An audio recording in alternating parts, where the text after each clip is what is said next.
The subject of seismic and volcanic activity and long range and short range implications are beginning to really come into every level of media. We're seeing it nationally, locally, in the now new mainstream media, what we used to call the alternative media. It's dominating.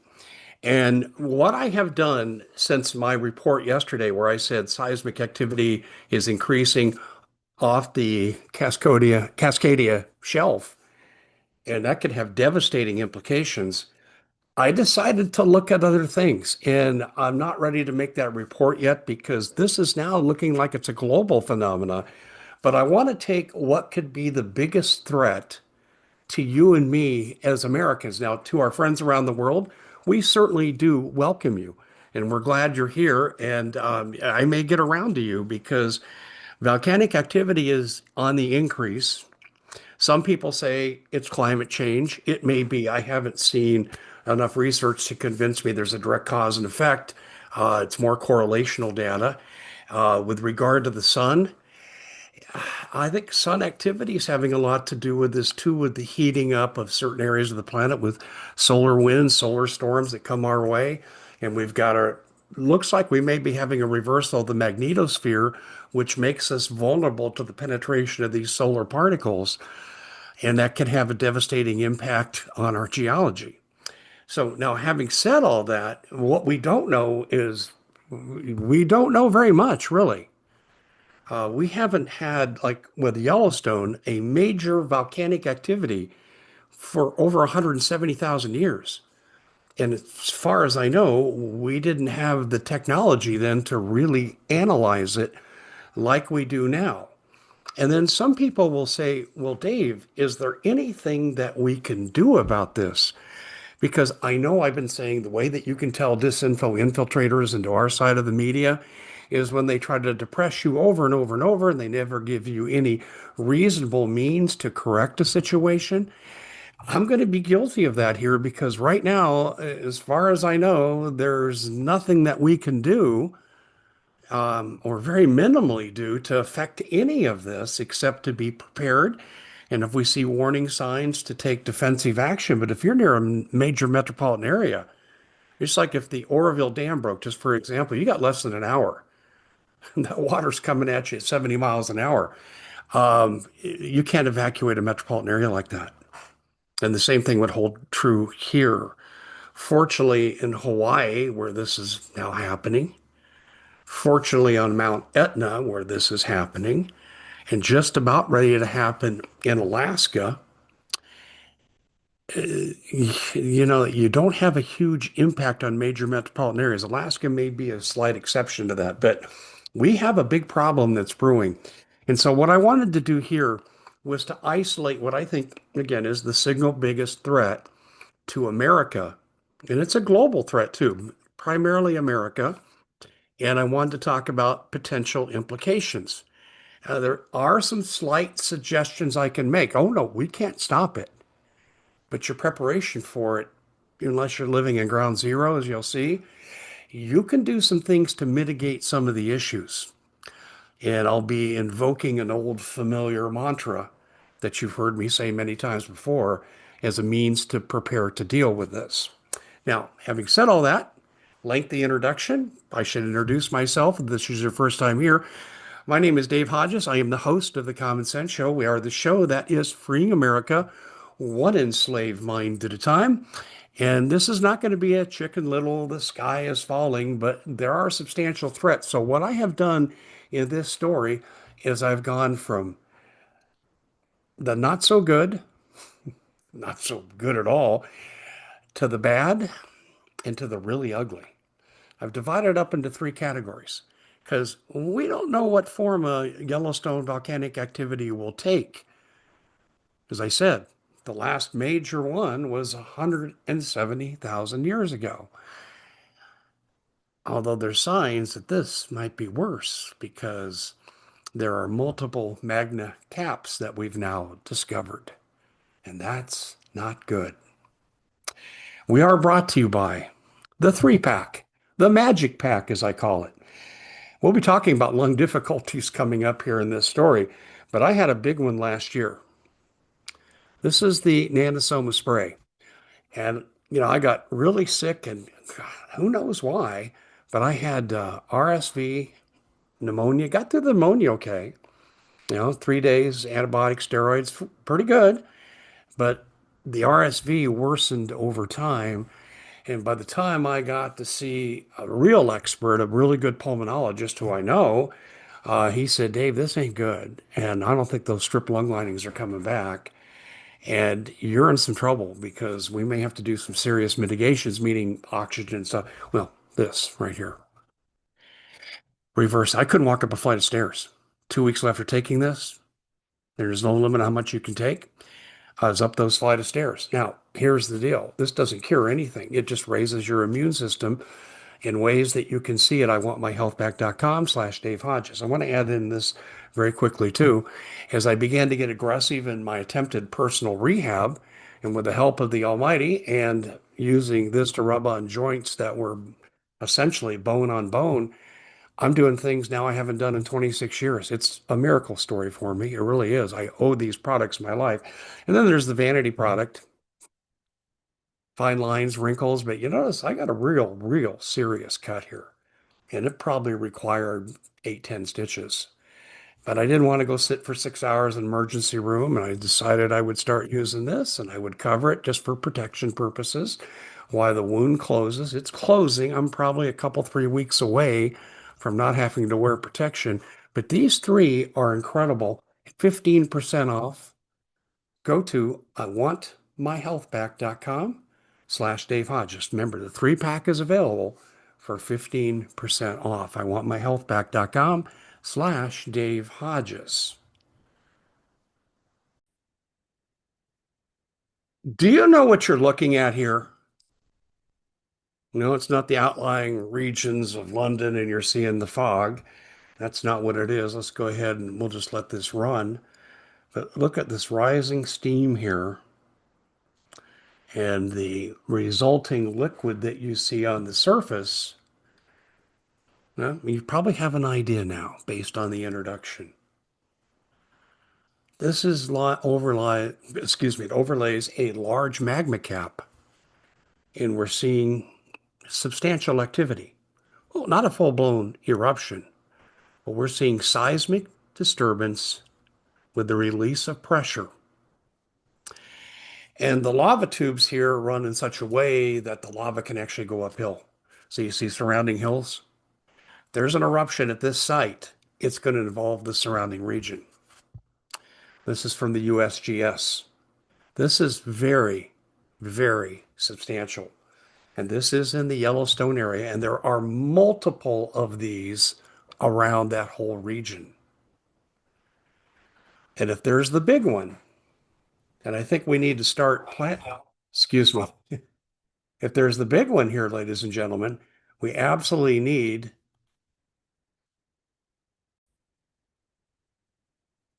well, we need to be mindful of how bad it can get. But I don't want to be just spreading, fear porn here. So what I want to do is making sure I give you, as I said in the intro, three broad ways to look at what a major eruption could look like. Moving into the next phase of this report, I'm going to hit it from four different directions. One will be a brief review of what we showed you yesterday about how serious the Cascadia situation is. I think in terms of land mass and population coverage, this is the number 2 threat in America. I think Yellowstone is clearly number 1. But very quickly, what I showed you yesterday was you've got a collision of one plate moving under another, the Juan de Fuca and the Pacific plate, and then a new discovery coming out off of the San Andreas Fault with a left turn, the North American plate. And we don't know how that's going to interact with all this. But if one plate displaces another, this will excite the ground, seismic major volcanic activity. Maybe you might even have 8 to 9 degree. Well, this is scary. Earthquakes. Your tsunamis would be phenomenal in this. Anyone near the coast, inland to some degree. Seattle could be at risk. Portland is at risk. Now they're saying right here, there's your danger zone. But that was yesterday's discovery. Okay. Um, and then I started to research a little bit more about, we seem to be getting a lot of reports about volcanoes. And yeah, it's a global phenomenon now. And like I said, I'm preparing a report on that. But let's go down to the not so good report. This is going to go from not so good to really, really bad for the United States. So if you had a major eruption, this is a common theme here with people that say, okay, unless we just have a few little bumps and no big deal, and they're just kidding, and it's not going to really go off that big, and all the magma plates pretty much will stay in effect. But if they all go, here's what you most often see from people with their projections. Look here, the kill zone is significant. This means nothing survives. If you look at that, we're going into Idaho, Montana, northern Utah, northwestern Colorado, and most of Wyoming, bordering South Dakota and North Dakota as well. This is just, that's frightening. The kill zone is that big. That's huge. And some of you, most of you who don't live in these regions because they are largely lightly populated, you're thinking you're out of danger. Well, stay tuned because you're going to see the whole projection here, and most of the country potentially is affected in a worst case scenario. Now, I want to explain a couple of things to you here. But before I do, what we know about Mount Vesuvius, people frozen in their tracks in Pompeii. You know how they died? Particulates rushing into their system, killing them instantly, and some of them were frozen in place, some even standing. Some appeared to be in mid-scream. It's amazing. But that is particulate attack, and this is the primary ash zone. Now, I can't say that you're going to have the same fatality rate in this primary ash zone as you saw with regard to Pompeii, but it's not good. And particularly respiratory issue people such as asthma, bronchitis, emphysema, COPD, you're going to have a big problem in this area. Now, you notice too, these zones seem to, after the kill zone, seem to go more easterly. Now, wind can blow from any direction, but the primary wind patterns here come out of the west, off the nearest ocean. This is why this is more of elongated this way. Now, secondary ash zone, this gets down into about where I live. Look at this, I'm squarely on the borders. We live 50 miles north of metropolitan Phoenix, and we fall just in the boundary of the secondary ash zone. And there will be fatalities here. And some of them will be people that are largely, they're compromised from a respiratory standpoint. Here's something that people don't talk about. What do you think is going to grow here? And is the water safe to drink in any of these three zones? One would assume the farther away you get from the blast site, the safer the drinking water. But this hot water moving into the rivers, streams, tributaries, lakes, and spreading, what kind of effect is that going to have on the safety of drinking water as well, too? These are situations that we really can't answer because, as I said, your last major eruption was 170,000 years ago, and we don't have any data. Right, we have some geological markers. Now let's go to the second scenario from the not so good to the bad. Now you see a more elongated effect here, don't you? Look at this. You have your kill zone on the interior there. And you obviously have the primary ash zone, but then you have a tertiary ash zone here in the brown. Um, and this is expanded now into California. It's pretty amazing, isn't it? And here you've got an effect on the Great Lakes. And again, you've got to consider drinking water ramifications for the Ohio River Valley on south. Yeah, it's pretty amazing.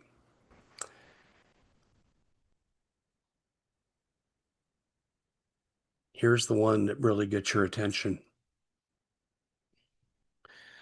This accounts for more of the primary wind direction influence here. And this map doesn't clearly delineate the blast zone because they weren't sure. They think it's in this circle here. Okay. And then the primary ash zone would lie just outside.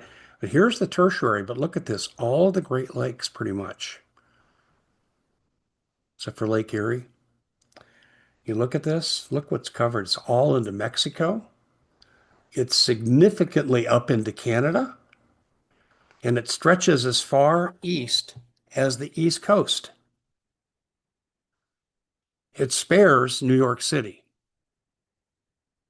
These are devastating effects. And this affects about 85% of the country. What's interesting here, let me flash back up here. Do you see the difference?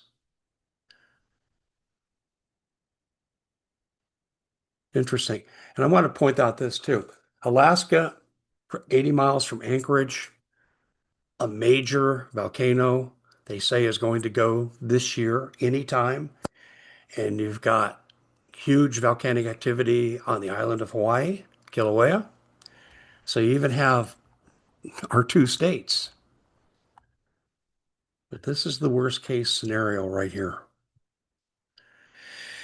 Now, again, there's a global implication. There's a fourth scenario, and I don't need to project this. If the blast were to be big enough and it were to trigger other blasts, and it could. And by the way, why am I so concerned about Yellowstone? I think this is the point I should put this in before I talk about the fourth scenario here with the global implications. But massive seismic activity in Idaho, 3.5 to 4.0, but it's persistent and it comes right out of the Yellowstone system. This could be the chest pains before the heart attack. So when we take a look at this and we go into scenario four, if this eruption were big enough and if it triggered other eruptions, or as it appears around the planet, there's a lot going on with volcanoes, and some of the areas are going to shock you when I end up presenting this report probably on Monday. But we could have so much ejection of material that we get nuclear winter in the atmosphere. And the very worst case scenario says you can't grow anything for a year or two. Now, it's a projection because we don't know. We think that's what happened with asteroid strike in the Yucatan that wiped out the dinosaurs, that they had their form of nuclear winter, where if you had nuclear war, this is why they call it nuclear winter, the effect would be the same. The particulates block the sun and nothing grows. Pretty scary, scary stuff. Now, I don't know what's going to happen here. I don't have a crystal ball. In fact, I should probably ask Sarah's remote viewers what they're seeing, but I don't know. But here's what I will tell you.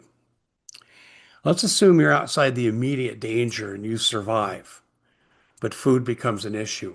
You're going to have massive civil unrest and food riots. That's dangerous. You better have a food and water supply. If you don't, you're playing with your life. And you better have a way to protect it. So this is what I like to tell people. Food, water, guns, gold, ammo, natural medicine, and tools. And now we don't want to be violent, but self-defense is biblical, it's legal, and you need to be prepared. And you need to partner with a few people in your area that can help you protect what's yours. And if you're in a major urban area, I hope that you have a place that you can bug out to and you still have the transportation to do so. Now, there are things you can do to prepare to survive the aftermath. Now, I'll talk to you about when I do the global presentation. Is there anything that can be done on a global scale other than what I just mentioned? And I would say not yet. How far along we are to be able to mitigate this, I can't tell you because the government has a lot of secrets with technology. And I've kind of given you a hint, but I'm going to draw heavily on famed physicist Michio Kaku when we do this report. But I'm going to save that for later. So right now, you can do your best towards preparing for what's coming. We do offer storable food here. It's one of the things you can get from us through My Patriot Supply, and 25-year shelf life. They've got lots of great sales, variety of foods, so you don't get sick of eating the same thing. And we've tried it for a few days. It tastes great. You can live on this. I recommend that you hide a lot of it when you get it in case you're ransacked. Your life is spared. They leave and you pull out your food from hiding, and you better get good at it because if the worst case scenario happens, you need to be prepared. But anyway, go to preparewithdave.com. That's preparewithdave.com. And we can get you the best that's available with storable food. We don't do anything with firearms. We don't do anything yet with water filtration. We're going to take a look at that because there's other scenarios that say that we really need to be able to transform water that we find from undrinkable to drinkable, but that's going to come at a later time. Anyway, I wish the news was better, but these are the times that we live in right now. I'm not going to say we're moving towards a tribulation that's mentioned in the Bible, 7 years, 3.5 years of rescue and 3.5 years of hell on earth. I don't know that we're going there. I can't say for sure because the Bible says we don't know the time when Jesus will return. We're not even supposed to speculate. And since Jesus would return somewhere around that seventh year, if we knew that we were in a tribulation, you see where I'm going with that. So I don't know the answer. But what I do know is that the Bible clearly talks about the times we're living in wars, rumors of wars, and these natural disasters. Pretty interesting. And I will tell you this, nuclear attacks on our soil would trigger this. Okay, you don't think the Russians know? I'm Dave Hodges. This is the Common Sense Show. Hope you're having a great day, and we'll see you back here again next time.